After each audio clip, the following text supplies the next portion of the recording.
The iPhone 13 Pro Max is what happens when you get nearly everything you could want in a phone. Starting at $1099, this premium flagship packs a 120Hz ProMotion display, the fastest performance of any handset, and truly epic battery life. But it's how the iPhone 13 Pro Max makes me feel when shooting photos and videos that puts it over the top, especially with new features like cinematic mode and super close-up macro shots. I have some complaints though, including what hasn't changed since the iPhone 12. Here's the pros and cons in my iPhone 13 Pro Max review. The iPhone 13 Pro Max retains the flat edges of the iPhone 12 Pro Max, but the camera array is larger than before, taking up more space on the back of the phone. On the plus side, the notch is a bit smaller, as Apple shrunk it 20%. It's not a full screen look, but it's an improvement. Weighing 8.5 ounces, the iPhone 13 Pro Max is notably heavier than its 8-ounce predecessor, and just as thick. But I'll allow that, given that the new iPhone Pro has a larger battery. My only real complaint with the iPhone 13's design is that it doesn't offer a fingerprint reader like the Galaxy S21, either in the power button or on the display. At a time many are still wearing masks in public places, it would be nice to have an option other than Face ID. The iPhone 13 Pro Max comes in 4 colors: graphite, gold, silver, and Sierra blue. I would opt for the blue model if paying with my own money. The graphite model I tested is sleek in a professional way, but it's not as fun.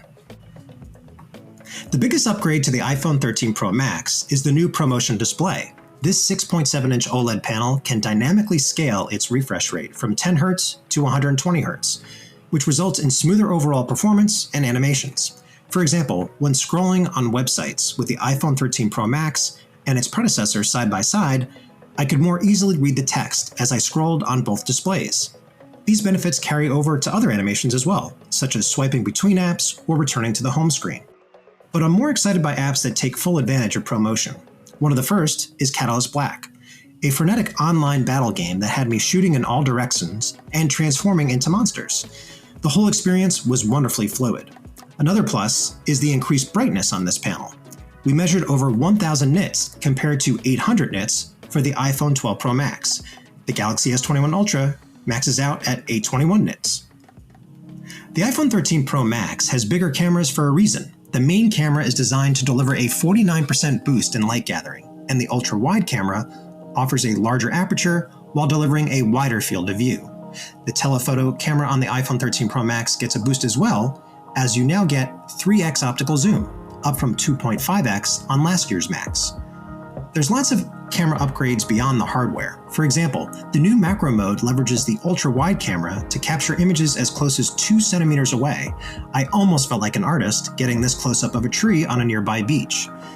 The iPhone 13 Pro Max also did a superb job capturing the petals on this purple pansy and the wings and legs on this dreaded spotted lanternfly crawling in the rocks. Another cool new camera feature is photographic styles, which lets you choose how you want your photos to look. Your options include standard, rich contrast, vibrant, warm, and cool, and you can adjust these as you see fit. In terms of overall image quality, the iPhone 13 Pro Max is a step ahead of the competition. Take this photo of Halloween decorations. The iPhone shot delivers a richer orange sign and more details and contrast in the pumpkins. The Pro Max also delivers a more pleasing portrait. My face and green shirt both pop more here.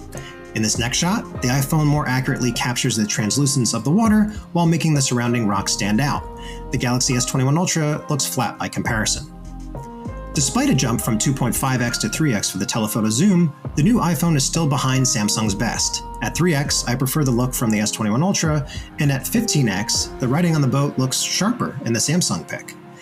The iPhone 13 Pro Max literally shines in this selfie comparison with last year's iPhone. My face and blue shirt look brighter with the new iPhone, while I get a little bit lost in the shadows with last year's model. When it comes to ultra-wide photos, the iPhone 13 Pro Max is neck and neck with the S21 Ultra here, but I give a slight edge to the new iPhone because of the detail on the rocks and especially the ripples in the water. To test the iPhone 13 Pro Max in low light, I shot these hydrangea flowers at night in near complete darkness. Neither image looks really sharp, but the iPhone delivers a more accurate pink and more vibrant green leaves. The cinematic video mode on the iPhone 13 Pro Max is so good that you'll feel like a mini Spielberg. That's how I felt after shooting several clips that apply a bokeh effect to your footage and automatically switch the focus between multiple subjects. In one video I recorded of two dogs, I appreciated how the iPhone 13 Pro Max automatically blurred out the pup in the background, resulting in a sense of depth, and I could change the focus point on the fly just by pressing on the display. I also had fun with the cinematic mode by having my son capture me walking along a trail, as well as attempting a layup playing basketball. In both cases, the iPhone 13 Pro Max artfully blurred out the background. No matter what you shoot, you won't be disappointed in the video quality. In this shot of a pond, the iPhone 13 Pro Max nails the details in the waterfall, while faithfully rendering the colors of each fish in Dolby Vision HDR. Thanks to its new A15 Bionic processor, the iPhone 13 Pro Max is ridiculously powerful and retains the title of world's fastest phone. I didn't notice a single hiccup in the Warp Drive racing game, which delivers fast frame rates and silky smooth action even as you zoom and sometimes teleport around the track. I also got a kick out of Seek, which flexes the Pro Max's machine learning muscles by instantly identifying all sorts of plants, from coleus to New Guinean patience. In terms of benchmarks, the iPhone 13 Pro Max was predictably ahead of the Android field. In Geekbench 5, which measures overall performance, the iPhone 13 Pro Max was way ahead of the Galaxy S21 Ultra and modestly in front of last year's iPhone. You should also expect a graphics boost on the iPhone 13 Pro Max, as it vaulted ahead of the competition on the 3D Mark wildlife test. It registered a frame rate of 68 frames per second, compared to 54 for the iPhone 12 Pro Max and 34 for the Galaxy S21 Ultra. Now we come to one of my favorite things about the iPhone 13 Pro Max, battery life. Thanks to a larger battery and other enhancements, this phone lasted a fantastic 12 hours and 16 minutes on the Tom's Guide battery test, which surfs the web over 5G continuously at 150 nits of screen brightness. The iPhone 12 Pro Max last year lasted 10 hours and 53 minutes, and the Galaxy S21 Ultra endured for 11:25. This earns the new Max a spot on our best phone battery life list.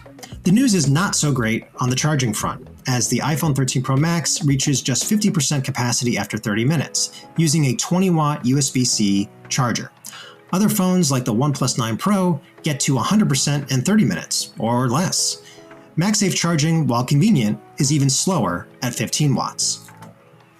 The iPhone 13 Pro Max is that rare phone that gets a 5-star rating from Tom's Guide. You get superior cameras and video recording capabilities, including the very compelling cinematic mode and macro mode, plus blistering performance and a very responsive 120Hz display. And the battery life is among the best we've seen from a 5G flagship. Next time around, I'd like to see an even more powerful zoom, and faster charging, and perhaps a full-screen design. For now, some may simply prefer the regular iPhone 13 Pro because it's smaller and lighter. But if you prefer a bigger screen, the iPhone 13 Pro Max is the closest thing to perfect you can get in a phone. For Tom's Guide, this is Mark Spoonhour.